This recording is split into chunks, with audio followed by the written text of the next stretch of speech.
What's up, guys? Here with you with FC Wonderkid, episode 60. Here with my guy, Brenton. How are you? The big 6-0. I'm doing really well. Feels like we've been doing this forever. I think we're like senior citizens now or something. But I'll tell you what. We had Nations League, CONCACAF, UEFA. We had a massive game between Wales and Ukraine. We got a transfer market that's getting hot. We got a lot to talk about. But first, I got to ask you. You doing well? Everything's good? Everything's really good because I got to be happy with Portugal's form in the Nations League. And if you enjoy people listening to our podcast, do not forget to like this video right at the start so we can keep on going bold for 60 more. But yes, you said Nations League, but let's hit first on who went to the World Cup because we had doubts if Wales was going to get it done. And Wales-Ukraine, 1-0 victory. What were your thoughts on that? Hey, Wales, backs against the wall. They generally do get it done, as we've seen. And they are now in their first World Cup since 1958. And I think you did the math on that. That's 64 years, which is a little ridiculous. But it was a great game. It was not, some attacking masterpiece of any sort. But in the end, I believe the man of the match, Wales beat Ukraine 1-0. And the man of the match for me was definitely 35-year-old Wayne Hennessy, who had a whopping 2 Premier League appearances for Burnley this past season. And he came up big with 9 saves and really got it done for Wales. So, yeah, hey, you feel bad for Ukraine. Obviously, they can hold their heads high, and they obviously wanted to do it for their country, for their population, which is suffering right now. But Wales, once again, man, they continue to defy the odds. You say Wales once again, and I'll say Wales and Gareth Bale once again, because that goal had a deflection, and who shot that one was Gareth Bale. And I gotta say, Gareth Bale, what a hero for Wales, okay? One of the greatest British players to ever live, because Wales went to the Euros semi-finals, and now after 64 years, Wales goes to the World Cup, and Bale is the catalyst of everything happening. And I gotta say too, Bale is inspiring a nation, because the amounts of youth talent that is coming out too of Wales, like, he's got a really good supporting cast with him. You mentioned names like Harry Wilson, Ampadu, Joe Rodon. Like, there's a lot of and Ramsay too, like, so a lot of quality in that team, and I love it. Love it.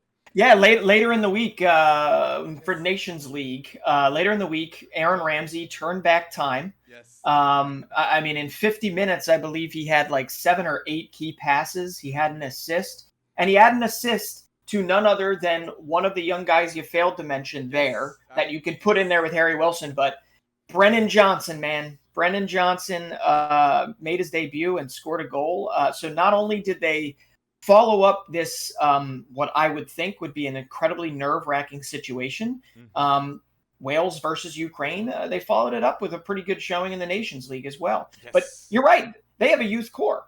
I mean, they are punching above their weight when it comes to population getting it done. And these guys play together. They play for the badge. They play for the country. They're going to be dangerous. And, I feel bad for who is ever in their – oh, crap. We're in their World Cup group. We're in their World Cup group. So they are our first opponent, and they are going to be incredibly tricky. USA versus Wales. I'm really excited, dude. I'm really excited. But they got to build a statue for Wayne Hennessy because his showing versus Ukraine was impressive, and I honestly believe without him in that net, I don't know if they would have gotten it done because it was tight. If Hennessy deserves that statue, Bale certainly deserves an airport in his name. Yeah, at least the golf course. At least the golf course.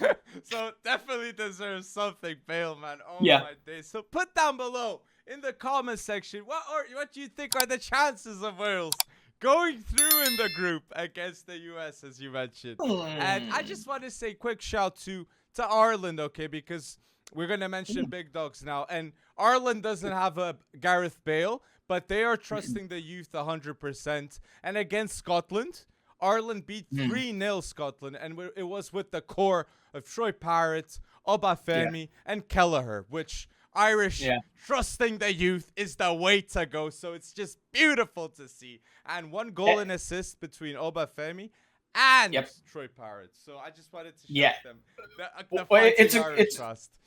It's a great shout, because Obafemi's goal, if you haven't seen it yet, right? Which I know you have, but anyone that is listening right now that has not seen it, go check it out. It was a 35-yard rip.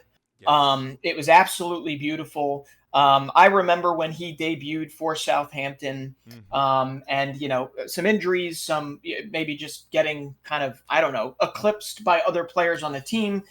He is now at Swansea, and I'd expect him to have a big season. But these are guys, right? Obafemi, Troy Parrott, these are guys that we haven't, incredibly highly rated, but we haven't yet seen get it done for their clubs. So hopefully this is a catalyst for them to get something done. But I just have to say, Scotland looked lost during this match. Okay, I get it was at the Aviva, right? I get it that, you know, they've had a tough week. Yeah, they looked defeated, and it was a little bit bizarre to see that Ireland was that much better, I guess. But then you looked at their 11, and you saw some missing names in there. There were a bunch of missing names. But ultimately, this is the Nations League. This is how it's done. They're playing once every 3 days. It's tough. You have to rotate. But I love that you shouted it out, because I wanted to make sure that Obafemi, Nathan Collins, I think, at the back. He's a great young center back that people need to start watching. Right? Yes, it is Burnley. You're right. And then they have a midfield core that's pretty young too. Knight and Malumbi, Jason Malumbi, and Cullen. And Cullen. So I do like the Irish future. We'll see. We'll see how they progress, though. And I love how you said, like, Nations League, it's like friendlies, a lot of games together. And we know we would be mentioning, like, for 2 hours, all the games. So we decided to make it simpler, and we can talk about the games by comparing the chances that we think for the World Cup. So quick game at FC Wonderkid of who has more chances in the World Cup right now. And I say 3 national teams, and we got to decide, Bretson. Are you ready? Oh, I'm ready. Let's play. So let's go with the first 3 national teams, which I try to level with them, and it's Denmark, Belgium, and the Netherlands. Okay, 3 national teams. They have youngsters and players that have something to prove in this World Cup. So who would you say had better chances? Denmark, Belgium, and Netherlands? I'm going to say right now the Netherlands. I'm going to say the Netherlands. I think Depay, I know he missed that penalty kick. But collectively, they seem to be a team that's gelling at the right time. They have some youth. They also have some wily veterans that know how to get it done. I think the Dutch could and should have dispatched the Poland recently, but they've had some phenomenal results as of late. So I'm going to say the Dutch, but I'll tell you what. Man, who would you pick? Let's go for you first. What out of those 3? Well, I'm going to go bold and go Denmark. I thought you were going to go Denmark, man. But yes, there you go. The Danish are dark horses, in my opinion, definitely. Yes. And seeing the other groups, Belgium have a tough group, I'd say. The group of death, in my opinion, of this World Cup is Belgium. And Group D, I see Denmark, Tunisia, France. I think Denmark can pass, okay? And definitely have a proper cement themselves properly in the World Cup and say, this is a golden generation of Denmark. After what we saw in the Euros, I think this World Cup is going to be another moment that will be shook. And the Netherlands, I don't know, man. I really think Qatar is going to be a tough team. Look, I just going to say that. So let's see. I'm more worried about Senegal in that group, but the Netherlands, when it comes down to it right now, I feel like they are getting back to that depth of talent that they had in those De Jong years, right? In the Schneider years, in the Robin years. But at the same time, there's nobody that is at that upper echelon, right? That is there. Like, they don't have those guys. So I think it's still a little early, but I do think the Dutch could do some big things when it comes down to it. I also think the Danish can too, but the Danish don't necessarily have that like game changer Eriksen. yet. Eriksen is a game changer. We'll have to see. If he goes bold. Right. And Schmeichel. I'll give shout out to Schmeichel too. But just so I don't forget, the group of death is Canada, Croatia, Belgium, and Morocco. So that's why Belgium can be... Don't but I'll tell you what. Other teams, because Belgium will have a tough time against the other nations. Right, but if you look at that through this Nations League lens, right, Belgium obviously doesn't look well. They were Jekyll. I don't know if we saw Jekyll or we saw Hyde, but they lost 4-1, and then they crushed. Who was it? They crushed 6-1, right? So it's Poland. I think it was. Was it Poland? Yes, Poland, and like Trossard playing much better. Yes, like there was hints of a core that is developing after. Like the likes of Hazard goes, but Hazard will still go bold this World Cup. And the player that impressed me the most for Belgium is Tielemans. Yeah, Tielemans. And seeing him score, I was like, oh, okay, you really want that move. So he's in the shop window, sir. He's in the shop window, meaning he's got clients. He's got people that are chasing his signature. So it would make sense for him. But I am going to counter something because you snuck it in there that you thought Eden Hazard was going to go bold at the World Cup. I'm going to say it right now. He is not going bold. He is not going bold at the World Cup. And frankly, I don't think he's going to go bold for the rest of his career. No, I believe in the redemption of Hazard. I gotta believe in him. I gotta believe in what he's saying. I will happily eat crow on this if it's wrong, but he's gotta something's gotta change. Something's gotta change. But Belgium right now, the reason why I didn't pick Belgium out of those three, even though probably on paper they have the strongest talent, it's the group of death, one. And two, they're pretty inconsistent right now. They're inconsistent. They're consistently inconsistent. So it remains to be seen which Belgium's going to show up, and they do need a supporting cast because they don't have the depth. True. They do not have the depth to compete. Something happens to KDB, done. Something already happened to Lukaku. Yeah. So it remains to be seen, but that's a fun game. So what's your next three? What's your next three? Shaky and like Courtois too, like the core. Yeah. So let's go with who has more chances in the World Cup right now between Germany, Portugal, and England. Okay, between the three big nations of Portugal, Germany, and England. So who do you think has more chances right now in the World Cup? Well, I don't know. I don't think England can score a goal. Looking at it through the Nations League lens again. Well, they scored against Germany. They scored against Germany. You're right. But was that another time? But was that run of play? No, that was a penalty kick. It was. Right? It was.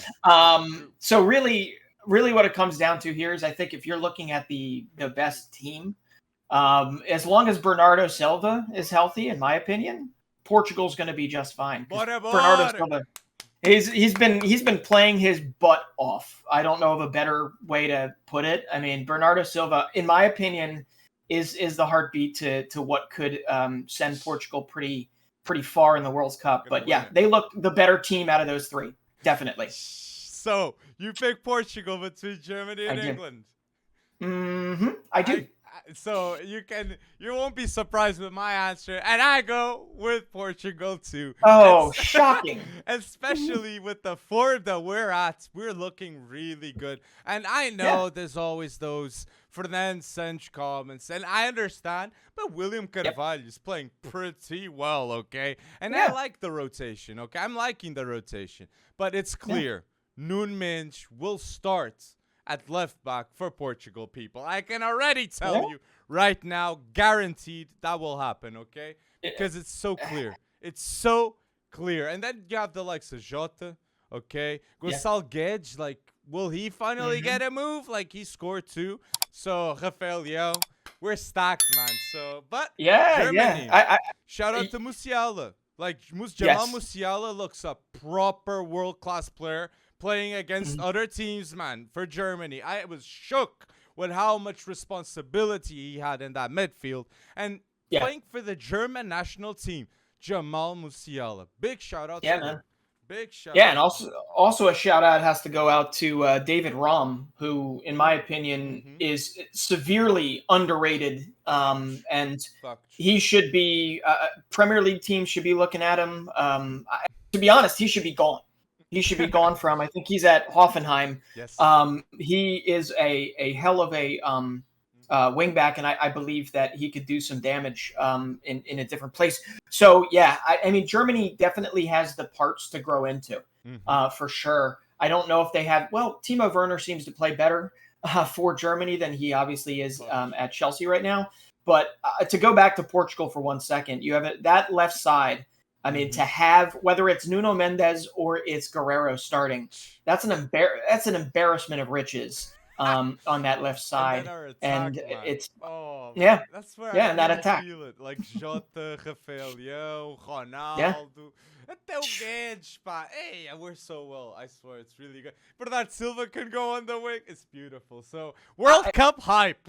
I can tell you, man. I am hyped for the World Cup. I legit think our chances by the day, as we get closer to the World Cup, are getting higher and higher. Because we can't forget Richarlison. Can't forget Richarlison.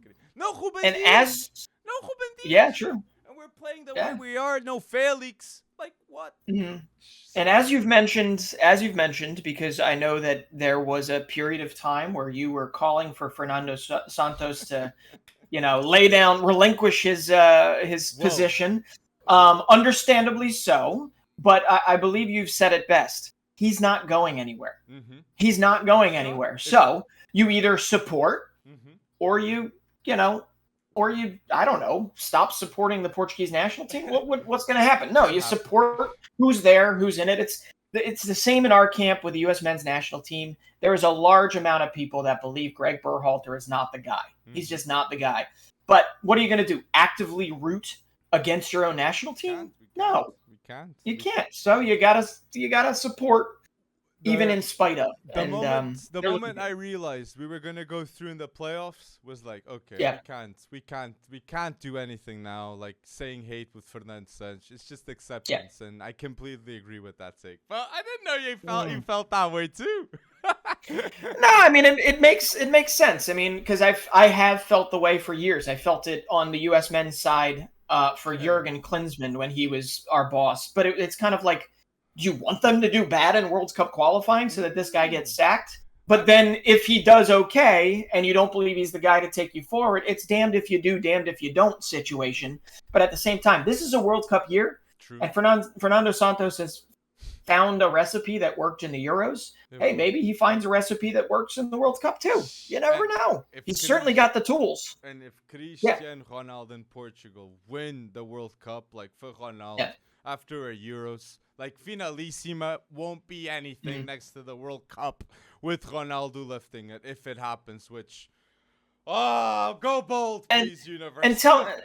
And tell me what you think about this. Whether you win the World Cup or you go to the semifinals or you whatever, or you crash out in the group stage, my guess is that Fernando Santos will be gone at the end of it. I don't think he's Mr. I don't think anybody in your federation is looking at this guy and saying, oh, let's make him a lifer.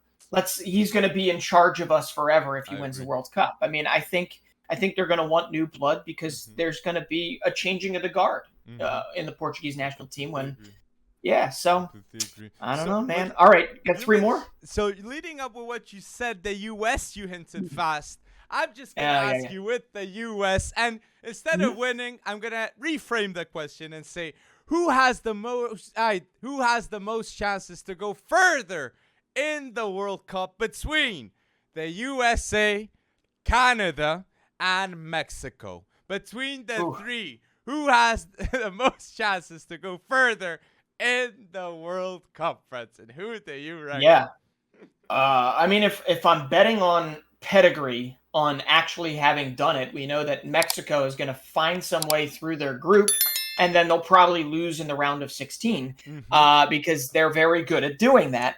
But if everybody is healthy if everybody is healthy with the U.S. men's national team, if Reyna's back and contributing, if McKennie is back and in form and feeling good about things, if Dest is back, I honestly believe, yes, we have the group where we should be able to get the points needed to get out of the group. And then I think, once you get into that round of 16, anything can happen. So I am going to go a little biased here. I'm going to go U.S. men's national team.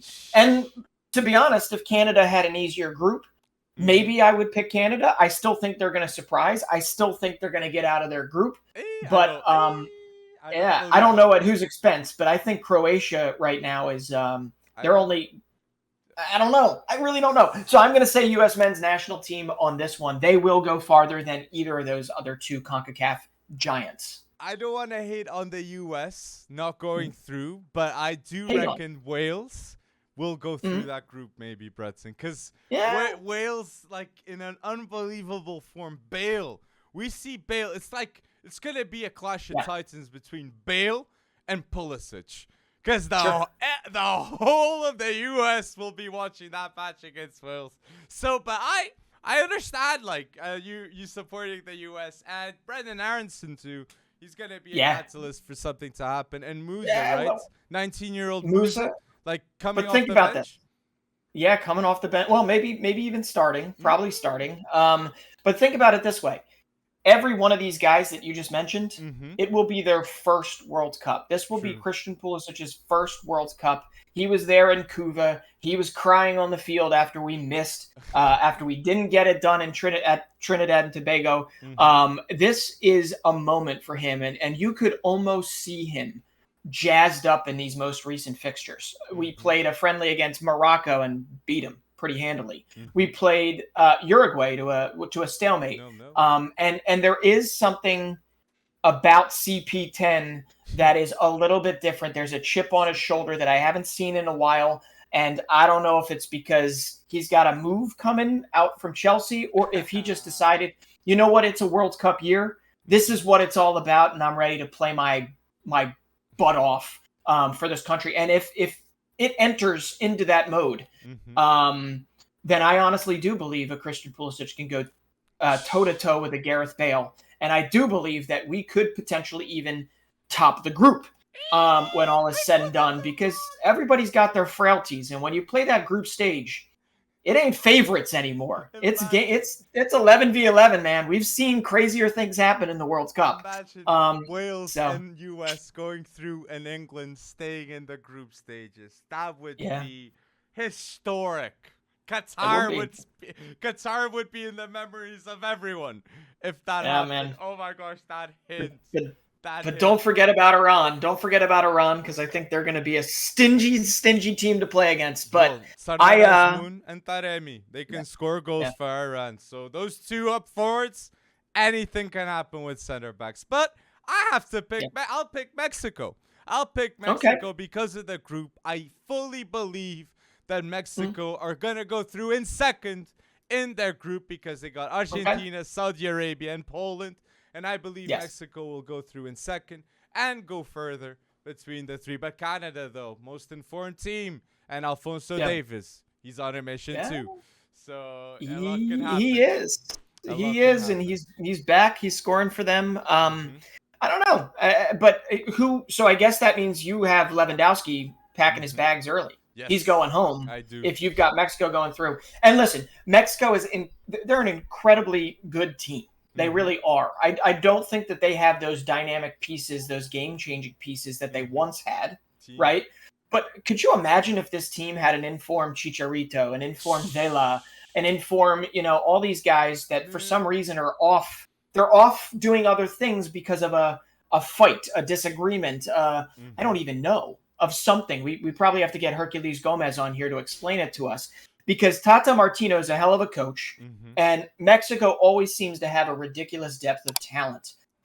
They have been underperforming, in my opinion, for the last at least year and a half. But when it comes to a World Cup, they're virtually a lock to get out of the group, just based on past. So we'll see. I think you said it. It's a lock. So let's wait and see. So put down below, people, if you're agreeing and disagreeing with our comments and our opinions, because we like to know your feedback. And here is the boldest one. Okay, the boldest one I wanted to do, and it has three big dogs, and it is who has the most chances in the World Cup right now between Brazil, Argentina, and France. I knew you were going to. Okay. Big dogs. Argentina, Brazil, and France. Who has the most chances for this World Cup right now? And we're looking at it through this Nations League lens, right? Interesting. Well, obviously they don't have a Nations League, which is a whole other point. I'll circle back to that. But yeah, Finalissima is. I don't know, man. I really still think France has the depth. France has the game changing. France is going through some growing pains right now, trying to figure things out. If you've got Kylian Mbappe on the field in Qatar, I think I'm actually, I'm going to say it right now. I think I'm actually going to put my money on Kylian Mbappe over Leo Messi, over Neymar at the World Cup. I really just feel like this kid is not going to let disappointment creep in. We haven't even... but we haven't even seen the best of Benzema either yet in a French jersey. So, I'm gonna say France. You went bold, my friend, and I'm just gonna say the curse. Quick mention for the curse. When you win the World Cup, next World Cup, you don't usually leave the group stages, but not because of the curse. I'm gonna say this, but between Brazil, Argentina, and France, I'm going to say who has the most chances. I'm going to say Brazil. Because I feel the pressure that Neymar is having, okay? Like, every single day I see Brazil media saying, it's now or never, it's Neymar. It's now or never. You got everything you need. You see, Tite is the great coach. Like, they're really putting that weight on top. And they've surpassed Belgium in the rankings, too. So I'm gonna give shout out to Neymar because I think he can go bold with that. And France, want to say big reason why I don't put my chips in France. It's because a player like Antoine Griezmann has played 22 matches for France consecutive, and he hasn't even scored. And on the bench you have Nkunku. When he comes on against Austria, you clearly see why he should start with Mbappe and Benzema. So because of these decisions, I have my doubts with France. Not to go through, but to win the World Cup. So interesting. But Konate, like big time. Oh yeah. Big ups to him finally getting that cap. And also Boubacar Kamara. He got some time for them, and I love seeing that Guendouzi, who is on the verge of making his move to Marseille permanent. Yes. But I do have to say, listen, if Neymar could handle pressure, he wouldn't be at PSG. That's a bold one. But he wanted to win the Champions League on his own. Yeah, no, I hear you, but he hasn't. So. But it is true. By 220 million too, that move was true. So the moment, before he steps foot in Parc des Princes, everybody knows, 220. That's how much he costs. He even caused that trauma for Barca to finally put 1 billion release clauses with every single youngster. So, but I feel you. If the man can figure out how to put aside the pressure, put aside the expectations, put aside all that crap, and just play the football that we know he's 100% capable of, then Brazil will be very scary as long as the supporting cast falls in line. But I mean, there are other obvious leaders in that Brazilian bunch that could pick up the slack for Neymar if for some reason he doesn't get, revved up early on in those group stages. And there are guys that could break out, like a Richarlison, like an Antony, we've talked about a whole bunch of them. And then there's the wily vets. You got the Casemiro. You've got I don't know. Do you think Thiago Silva will be on the plane? I think he We'll deserves see. it. I think longevity is what my biggest doubt, but I think he Yeah, deserves it. I He's do. done it all for it to happen. So I don't people, know. if you enjoyed this game that we did, quick game, put down Yeah. below in the comment section that you want to see more games just like these. And do not forget to like this video if you're hearing until now and enjoying our podcast, man. So, Good transfers. stuff. Oh my goodness, there's massive transfers already. Fox. But I With, just want to hint with a not massive just for starters. Because okay. FC, it's not a Wonderkid, but I really want people at home to remember this player. And it's Rasmus Kristensen that went to Leeds, okay, people? 10 million euros bargain deal by Leeds United, okay? After getting Brendan Aronson, Rasmus Kristensen is unbelievable for 30 million to get these two players. I think in terms of tackles, duels, he's one of the top fullbacks in the Champions League this season. And Leeds getting him, unbelievable. Yeah. Unbelievable. Jesse Marsch, obviously, as the former Salzburg boss, former Leipzig assistant coach, knows Rasmus very well, so it is a smart move too. And I'm also hearing that Marc Roca, who at one time in La Liga was pretty much considered a phenomenal midfielder, has had injury issues since his move to Bayern. It seems like he's also going to be joining Leeds United for a cool 10 million or so. So they're making the moves necessary to consolidate hopefully their Premier League status and not get sucked into what they got sucked into last year. But I love that. That's a great shrewd move, the Kristensen move, because it's a great deal. It's a great deal on paper, and it's a great deal obviously in the checkbook, because it isn't too much. And it doesn't keep them from doing other things. And they've yet to bring in potentially Rafinha money. I'll even say they'll have a tough time keeping him after 1 year. Yeah, Rasmus. Yeah, I think you're right. I think you're probably very accurate on that. So that's a good one. But out of all the moves, that's the one you wanted to start with. That's interesting. Well, I have a ton of others to go bold, and it's Darwin. My goodness. I bored you guys with Darwin Núñez and Liverpool. Virgil van Dijk said one of the toughest players I've gone against. And after that, Klopp said, I got to go bold and get Darwin Núñez. And considering how difficult the Salah renewal is for Liverpool, they're locking Darwin for 6 years. A 6-year contract with Darwin Núñez, Liverpool. So it's unbelievable management by Liverpool and Klopp. They really know what they're doing. Really. So it better work, is what you're saying. Well, it better work. It will work. It will work until 2028. It will work. Okay. And here's my issue, right? Darwin Núñez. Okay, here is his evolution, right? He went from Peñarol. Yes. I don't know if it's pronounced Peñarol. Wonderful Uruguayan club that has given us, Valverde. It's given us Darwin. It's given us Nandez and Facundo Torres now, and some great players. All right, so you're going from Peñarol to Almeria, right? I believe it was in the second league. I don't think they were in La Liga when he came in. Yes. He scored a copious amount of goals for them, and then went to Benfica, where he has had one ridiculously breakout year. Okay, from conversations with me in the past how I'm not equating him to Luka Jovic, but my worry is that what is it, 75 million with 25 million of add-ons or something like that? I think 80, yeah, but something like that, yeah.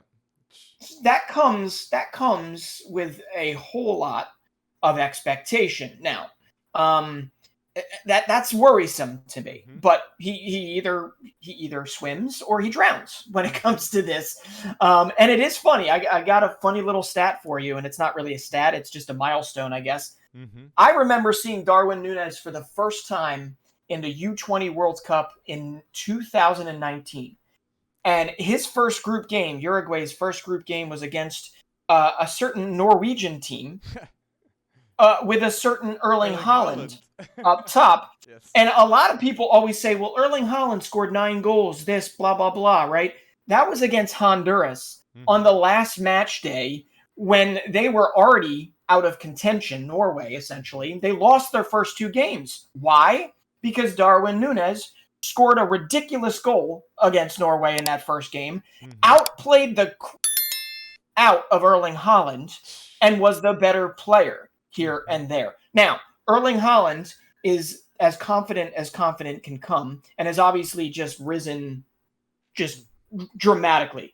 If Darwin Núñez can find that exact same confidence, that almost weaponized arrogance that that Erling Haaland has, he could be, that we could be seeing a Haaland Darwin Núñez battle for Golden Boot for a long time to come.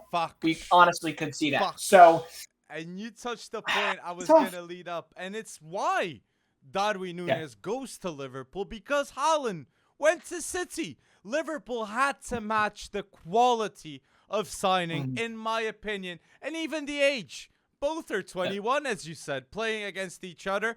And the stats. Haaland this season had 30 games, 29 goals, and 8 assists. Darwin Núñez this season had 41 games, 34 goals, and 4 assists, in which 6 goals in the Champions League, and Haaland in the Champions League was once ridiculous. I understand, people.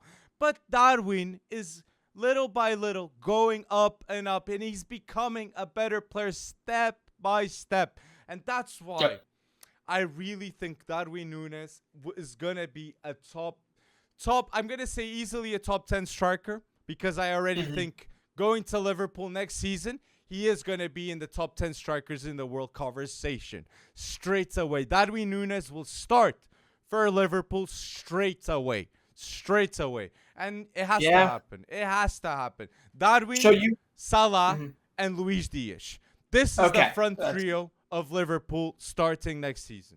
And Liga Nos, Liga Piesa, underrated. And you could probably even see a situation where a Luis Diaz, Darwin Núñez plays up top with like a Diogo Jota. If you don't want to go the left wing, right wing, up top type of situation.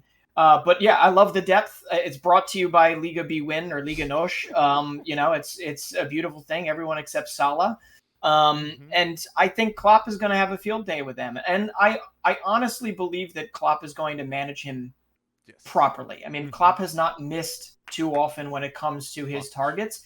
I am very surprised that this was, I guess, done as quickly as we saw it done. And that's, because you had Ten Hag and Manchester United getting ready to try and pip the deal, probably. He's but on vacation supposedly in Lisbon. That's what the rumors are saying. But interesting. Well, the fact that Mbappe stayed at PSG was automatically the price of Núñez by the minute was going up just because of that. But yeah, it's a great starting move, I think, for Liverpool. And there's another move too that I see a bunch in the news with Liverpool, and it's Trent Alexander-Arnold needs competition, okay? We see it working out with Tsimikas and Robertson. And now Liverpool, by getting Calvin Ramsay of Aberdeen, okay, right back. Young player, a young Scottish League player of the season, okay? Great shout. And it's great depth that Liverpool need. And at the right, with a youngster, 18-year-old, love it. Love it. I have to shout that one out. Yeah, he's got a motor. He's got a cannon of a cross. He's done what he can do to develop at Aberdeen. I think it's a great move. He could be the Tsimikas on the right for Liverpool. So I think that's what they're expecting for him. And then I don't know, man. I think it's another prudent selection for them, because it's not really somebody out there. Nobody's really knocking down the door for the kid. But a couple years under Klopp, a couple preseasons, I think it works out in the end. So I don't know.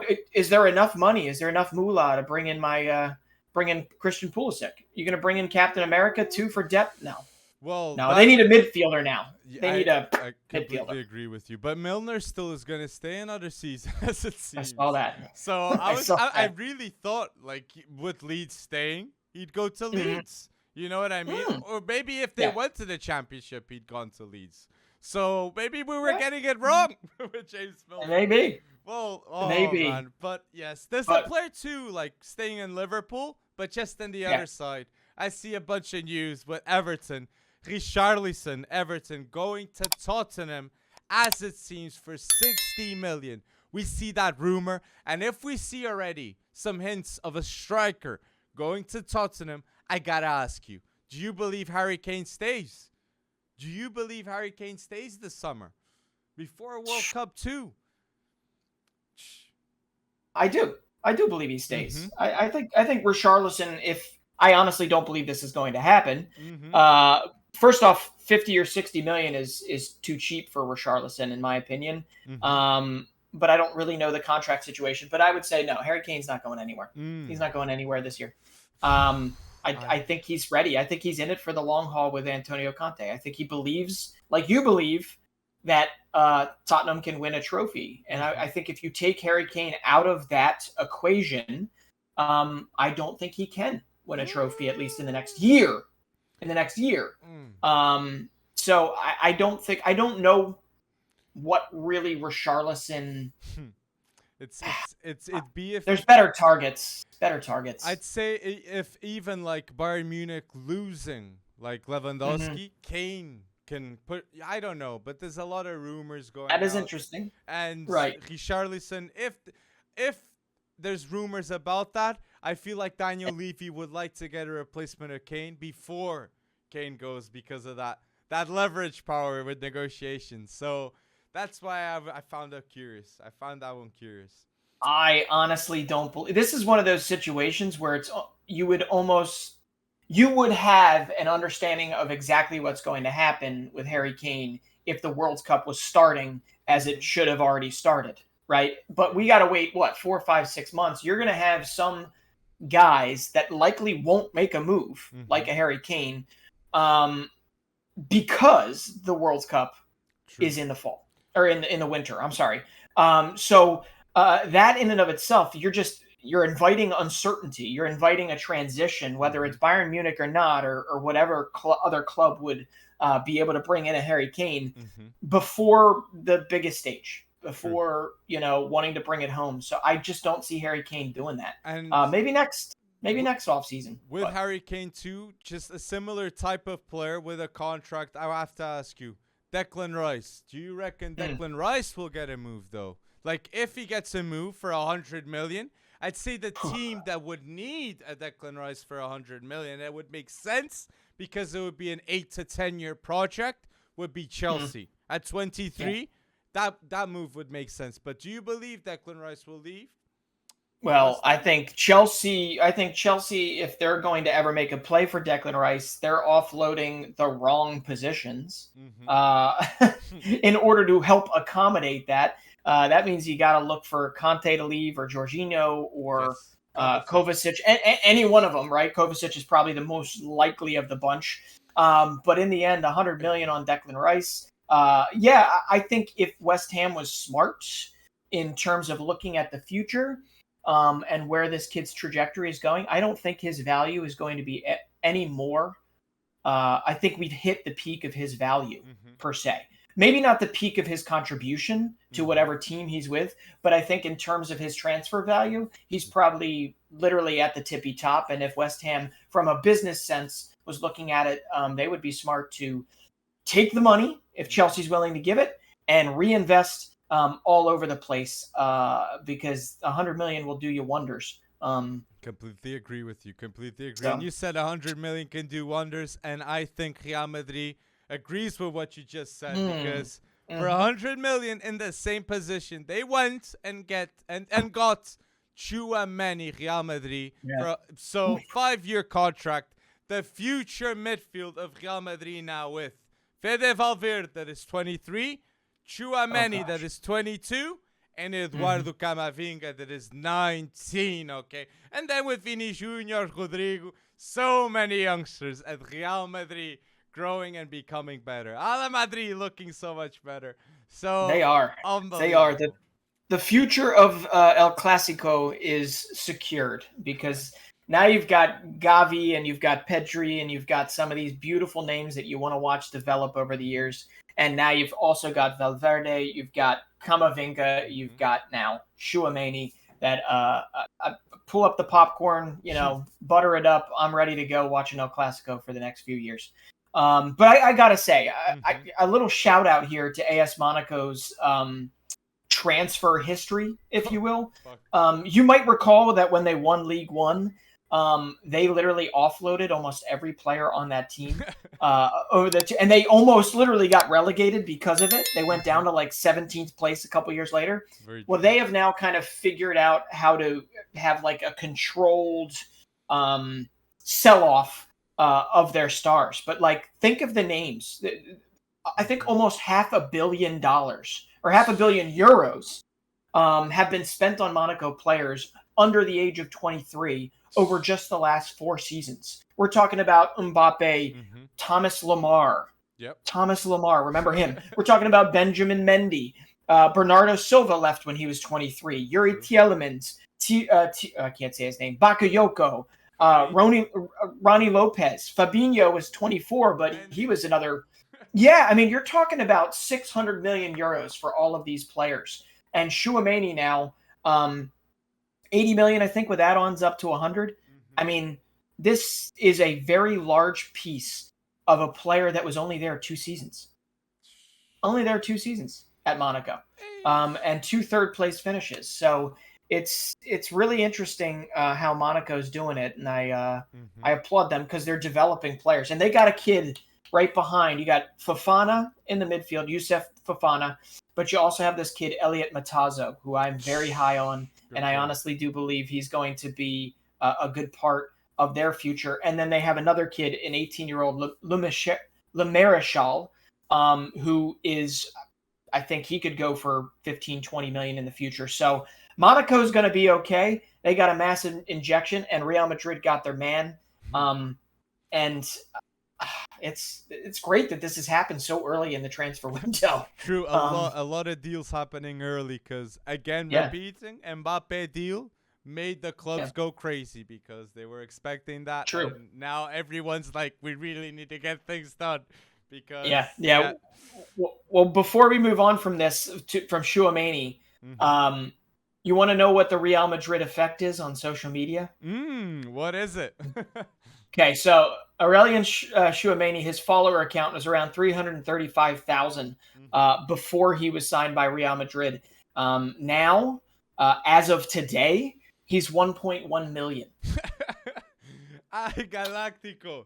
That is being a star, man. Galactico. Pressure now. But Tchouaméni, French national team player. I think he's more than... He was expecting this to happen eventually. But with Monaco... You said fast a name that I believe that not deserves a move. He needs a move, and it's Bernardo Silva, okay? Now at Man City, I saw that the name was in the tables of a meeting with Barca of Laporta and Jorge Mendes.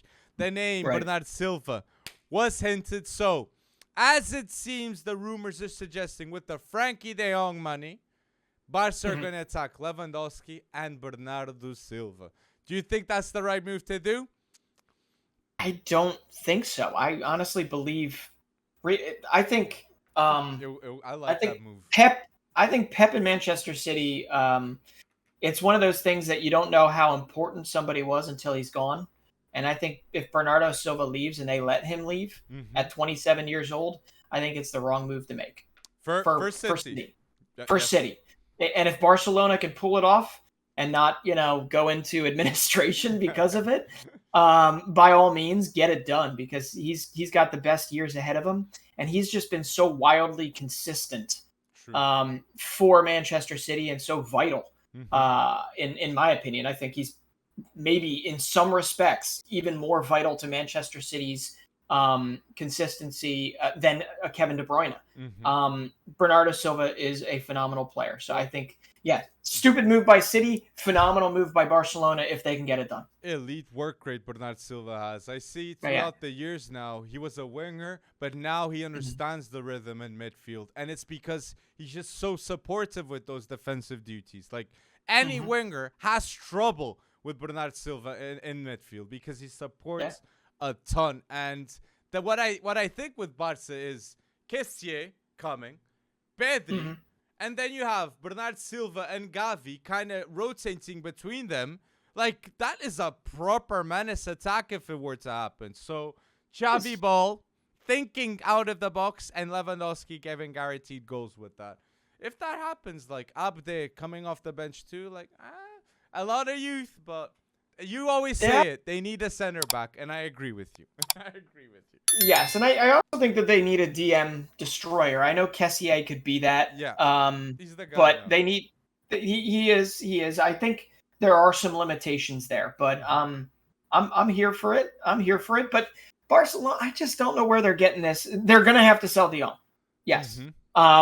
It sounds like they're getting prepared to send Clement Lenglet on loan. So I don't think that they're going to be able to offload him for 15, 20 million, whatever, some fraction of what they actually paid for him in the first place, which leads me to believe that Umtiti is also not going to be able to go anywhere except for maybe on loan, right? Because he's not already out the door. Yeah. So I don't think this massive injection, they're going to have to sell somebody that if they had the choice, they don't absolutely want to sell. But it seems like they're doing a good job convincing themselves that it's time to freshen up the midfield and get rid of Frankie de Jong. Even like Coutinho, they managed to get 20 million. I think Trincão, they're going to get like 15. If they manage to sell Griezmann, it's going to be like 22. So I think it's even the salaries. Like Coutinho was earning 500K a week. So like getting rid of that, it's much better for them. But I feel you though. I feel where you're coming from because they still extended contract with Sergi Roberto. Like seeing that news, I was like this. Like what do you mean? Like Sergi Roberto? Like Laporta really likes him. Really? Yeah, Laporta likes him, and I think Xavi has started to like Dest a whole lot more. So I don't think he's going anywhere, even though you could probably catch 25, 30 million for Dest, maybe a little less. But yeah, Barca needs. It's an interesting era. I mean, we said it was going to happen. I still don't think it's going to happen as fast as people think, but. Here's just to put it in perspective, a fun little tweet I saw. I forget who it was. It was probably Bleacher Report. But you'll like this because I'm going to bring up Cristiano Ronaldo. Cristiano Ronaldo has, like 815 career club goals to his name. The whole of Barcelona's team as it stands has 798 goals to their name. So Cristiano Ronaldo has more goals than all of Barca. As it stands, and that's going to be they need an injection of players or I don't know. I don't know what they're going to do. Well, I just got to say, you said that, and just to compensate, I'm going to say, seeing Spain against Portugal, I got to say, like, getting that extension of Gavi is absolutely clutch and huge. Exactly. Yeah. And it's understandable that there's a 1 billion release clause. Again, shout out to Neymar trauma because of that. So Gavi is going to stay and become a legend at Barca, as it seems, if everything goes well. 2004, this kid, man, 17-year-old, going places, crazy, man. After that game, crazy. And then starting a couple of these Nations League games, right? A couple of these games for Spain. But speaking of goal scorer for Spanish history. After beating Ansu Fati that was on the bench. So Gavi went bold with that too. So shout out Gavi Wonderkid. Yeah, I mean, fine. You know, they've got one hell of an academy. You might as well use it. And there's some phenomenal players behind them that we aren't talking about right now that we probably will be talking about in the next 6 to 12 months. But I got to bring up a former Barca player. Because it has come to my attention, and it makes a whole lot of sense that Pep has turned his eyes towards Marc Cucurella from Brighton. I don't see any reason why he can't get this. If he wants Cucurella, I don't see any reason why he can't get that done.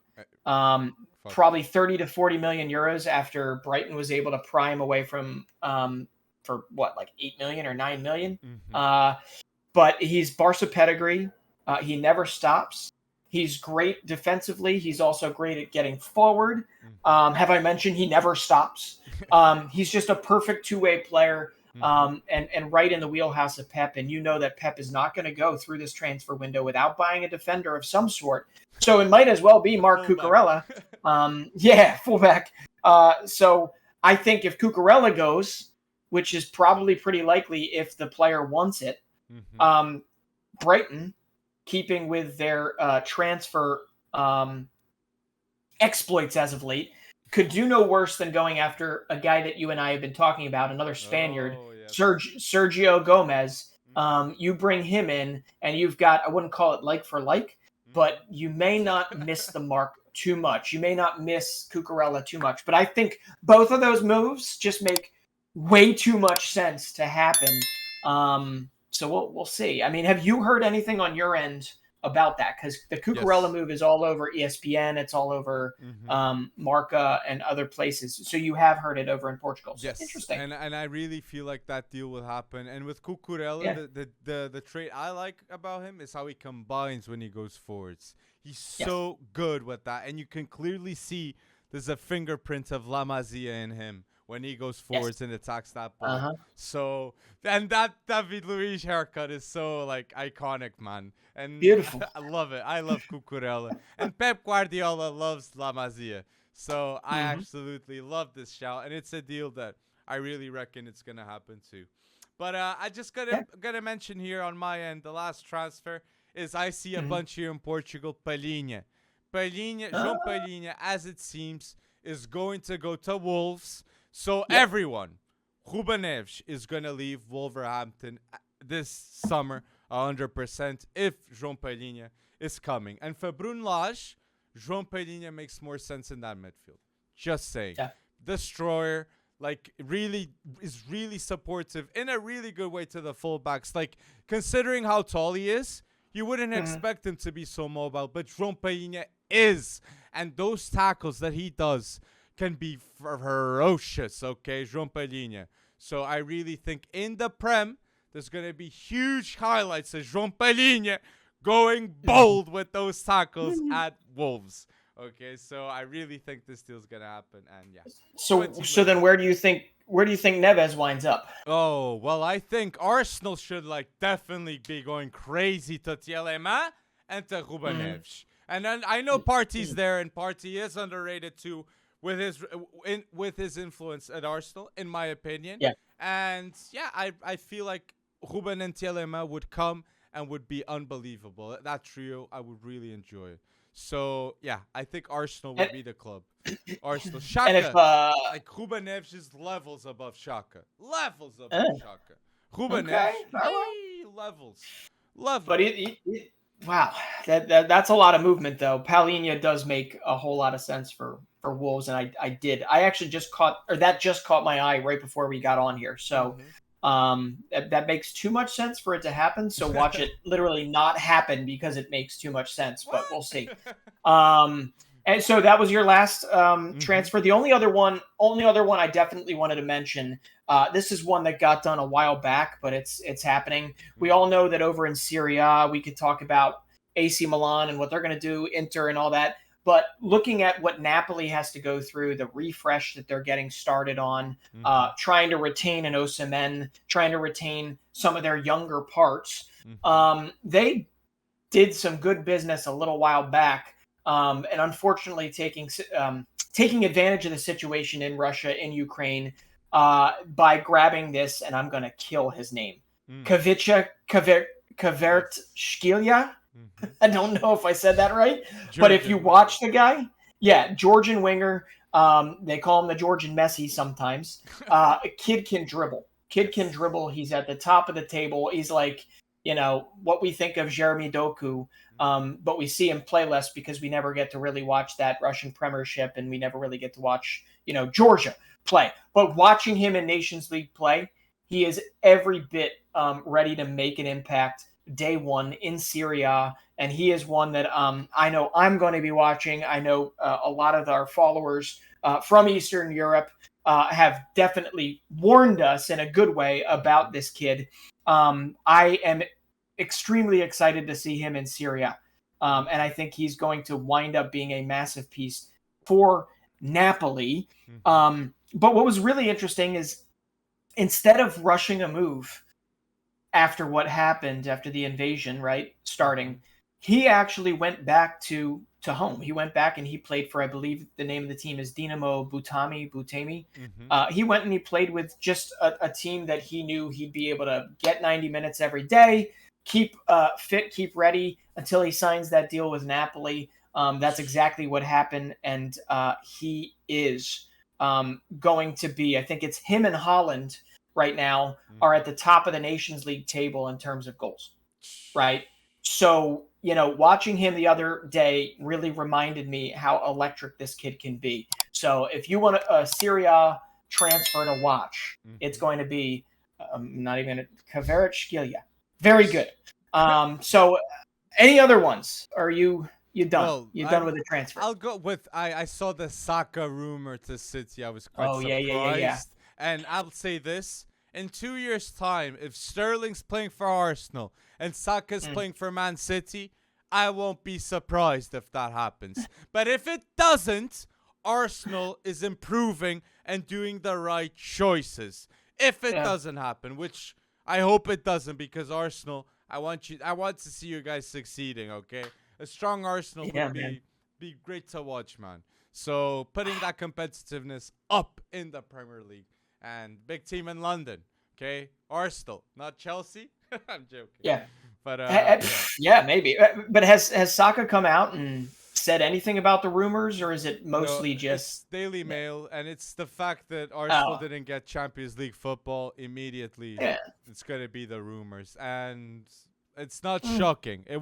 It's not shocking if it happens. You know what I mean? So Sterling definitely needs a move. So if there's any transfer we forgot to mention, people, put down below and tell us why do you reckon this transfer that you will mention is a bold one, because we love to know your opinions. And now, this is a related to transfers topic, and to end the pod, we have here a topic that is youngsters that not should move, that need youngsters that need a move this summer. And do you want to get it started, Bretson? I do. I would absolutely love to. I have to bring this guy up because every time he plays the U.S. men's national team, he's a handful. It makes literally no sense to me why he stays where he's at Real Betis. But I have to bring up Diego Lainez. Great winger. On the ball, he's a hell of a player. He just doesn't play, and I'm not sure what is wrong in that he had, I believe it was only 440 minutes in La Liga and Copa del Rey last year. He had no goals whatsoever. He's 21. I think he just turned 22, actually. And when you watch him play for Mexico, you watch him play, anytime he gets on the field, he is fearless with the ball. So you're heading into a World Cup year. You would like to make the roster. Okay. It would make sense that at the bare minimum, head back to Club America in Liga MX. Or even better, if you want to continue to troll the American footballing public, like myself, MLS. Go to MLS. Go to MLS and play for Austin, right? Austin, Texas, right? Where a lot of Mexicans live. Go to Houston. Oh, wait, play with Hector Herrera if you'd like to. Probably wouldn't be able to get that done financially. I think Austin is the best place for him, or an LAFC, right? But ultimately, Diego Lainez has to make a move. And if he doesn't make it to the States, if he doesn't make it back to Mexico, go to the Eredivisie. Stop thinking you're Ajax level. Stop thinking you're PSV Eindhoven level. Take a move with Heerenveen. Take a move with Utrecht. Take a move with Feyenoord. Yeah. But find a place. Play every minute, because I'm going to say it, you're wasting your talent. That's simple. And as much as I'd like to see Mexican players waste their talent, this kid is special in many respects, and he's fun to watch. And so Diego Lainez is my number one. You got to move ASAP. And we said Feyenoord at the same time, and it's like Luis Sinisterra is there, Colombian winger. So Feyenoord could take a risk with Diego Lainez. I wouldn't be surprised if that happens. So, for Mexico, Great shout. And you said Feyenoord 2, Orkun Koksu, we mentioned in the last podcast. Sergio Yes. Gomez and Koksu, 2 players, youngsters, quick shout that need a move. Sergio Gomez, Anderlecht player of the season, deserved totally. And Koksu, like the future of Turkey and the future of whoever gets him, because he is gonna get a move too. I just wanted to shout them out. So, the player I really think needs 100% a move is Riqui Puig from Barcelona, because Xavi isn't gonna put you on the field in the same level as Gavi and Pedri. It ain't happening, okay, Riqui Puig? So I believe he should move out and go try find his luck somewhere else. I think the Ajax move in the past for Riqui Puig would have made a ton of sense, but like considering when Frankie went to Barca, like Riqui Puig could have gone to Ajax the other way, and like he was getting a bit of hype at that time. So, you know, I think he's at this point where he believes he might be better than he actually is when it comes down to it. We've all seen the talent that he exudes from time to time, but at some point it's like, if Xavi would like to send you to Almeria, right, to a second league club or a newly promoted club in La Liga, like, just take it. Take it, go and play. Take it, go and play. And if it's not Ajax, what about a club in Portugal, right? Why not him? Trincao did wonders on loan back at Braga. Why not go to a place like Braga, or would a Benfica take him in some respects? I don't know. With Roger Schmidt, they'd like him.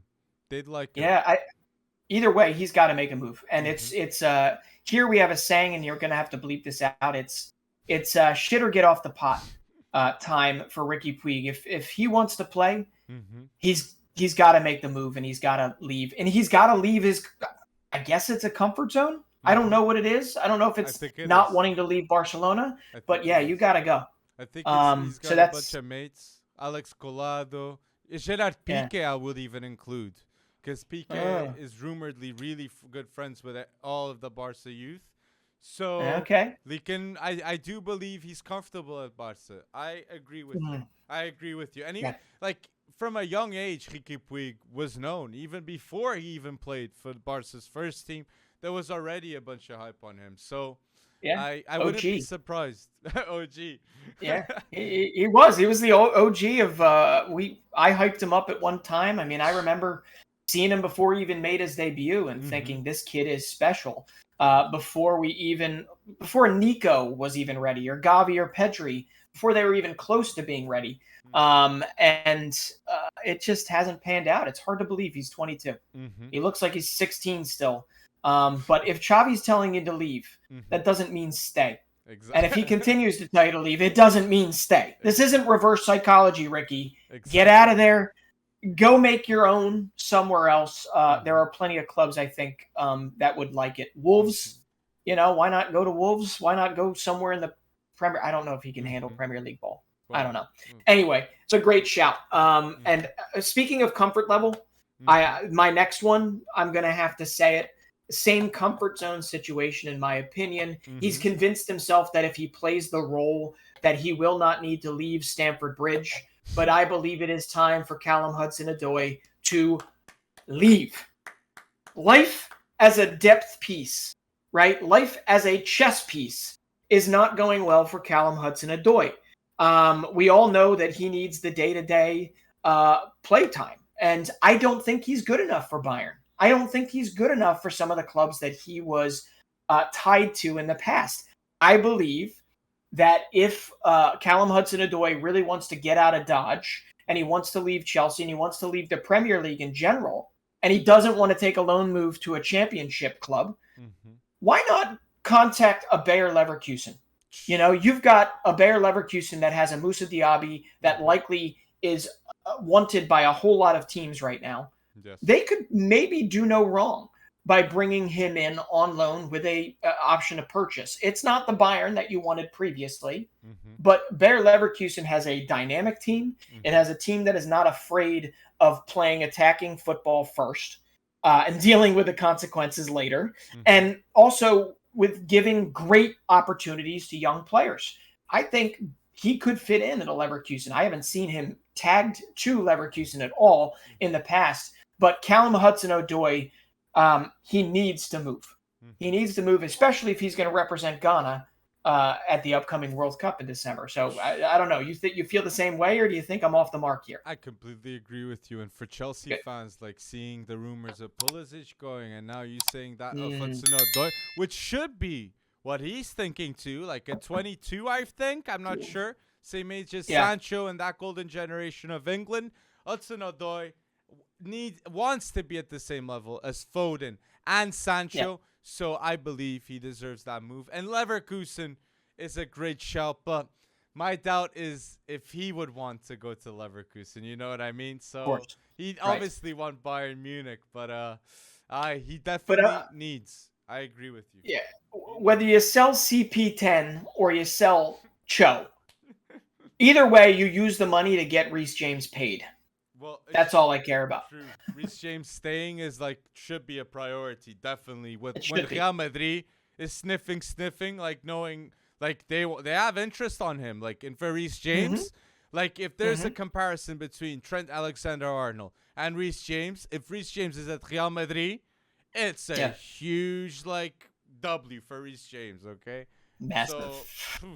So I put not a player that needs a move. Sorry, Breton, on this one, but a youngster that I think is going to move. Okay, not needs, but I think he is gonna move, and it's the youngster that is destroying the streets in Brazil. That is Hendrik. Okay, did we all see the news about Hendrik? And I have to say now, I fully expect Hendrik for us to know this summer where he's gonna go, okay? Because Hendrik, is the future of not just Brazil but Palmeiras too. Winning the Copinha, the under-20 tournament Copinha in Brazil in extraordinary fashion. I see here 7 games, 6 goals, being the MVP at 15 for a forward, unbelievable. And then in the football Montagu, which is the under-16 tournament worldwide in France, he was the MVP too, and obviously standout performances with unbelievable goals too. So people, watch out. I'm not gonna say ever since Neymar he's the biggest name, because that is enormous weight, but Hendrik is certainly one of the biggest names coming out of Brazil in near future. So and it's funny, there's really only one team that you could probably see him going to, right? Real Madrid. It's become a destination. But City, I mean, City will want him too. They got Savinho, which he's playing really well in Brasileirão, but I think he's gonna get a loan move to PSV too. But I love. I love that idea. I absolutely am here for that idea. If they loan him to the Eredivisie, watch out. That Savinho move is very savvy by City, and I don't think they're done yet. I think they know that this model actually will work.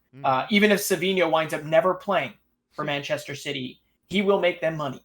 But Hendrik, absolutely, that's a great shout, and it's ridiculous how far his rise has come. He seems pretty humble about it. You just hope it's not a Kvaratskhelia situation, and that it's more a Vinicius Jr. Situation where wherever he winds up, somebody's going to be understanding that this is a transition. But the kid wants it. It's very clear. Yes. So good shout. Well, I got one.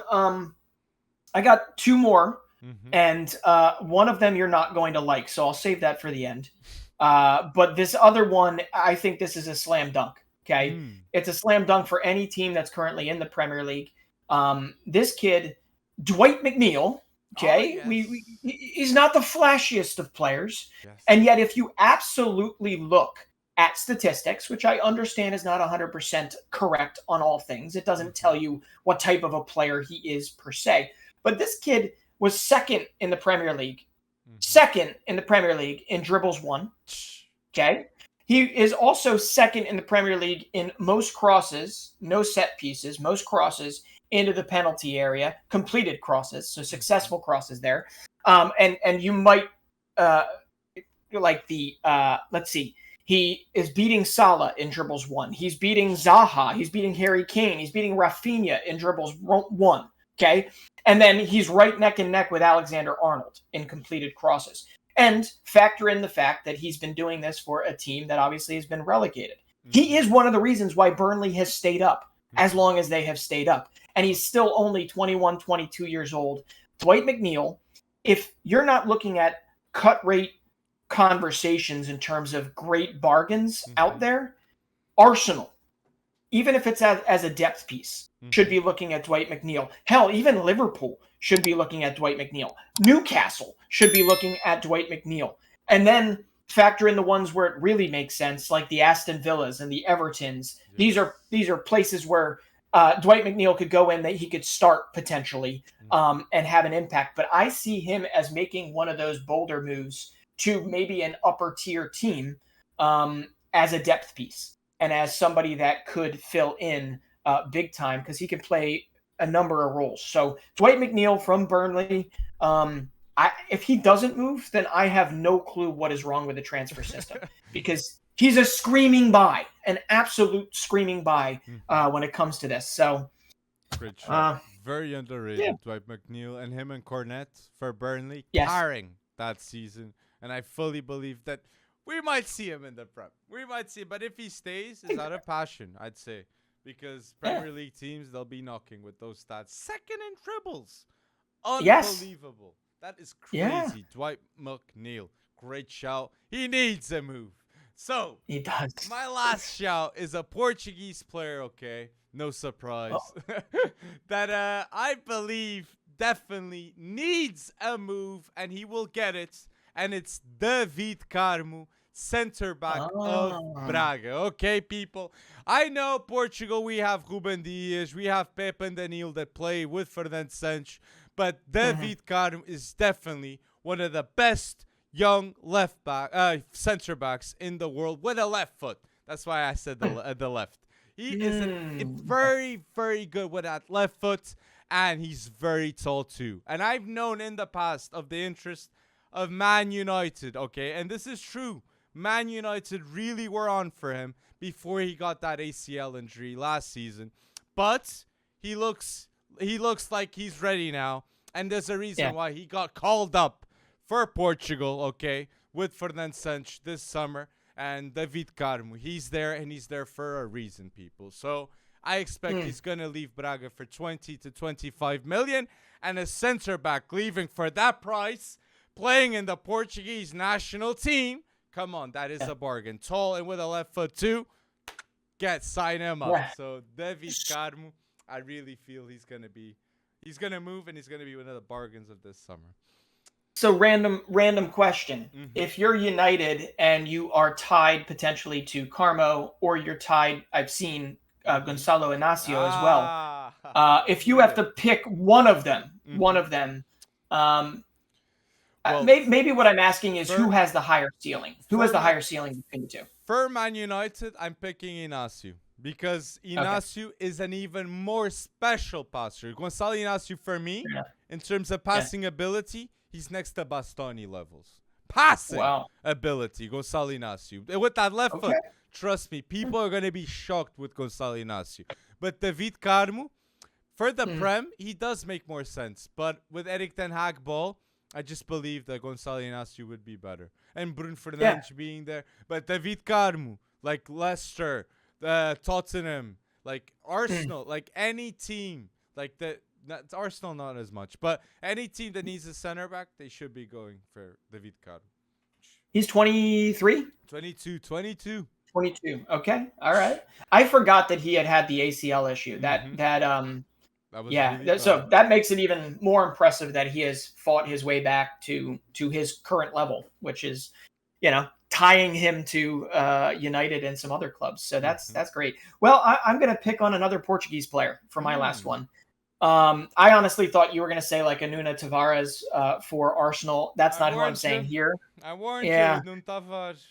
You did, and I feel like he's going to need a little more time, but that's not who I'm picking. And I'm pretty sure you're not going to agree with me on this. I am going to say Fabio Silva. Hey, Okay. leave Wolves. Yes, I think he needs to leave Wolves. Mm. If he's not playing already, okay, you had the injuries to their striker core last year. You had the I know they don't play the same position, but you had Jota leaving, right?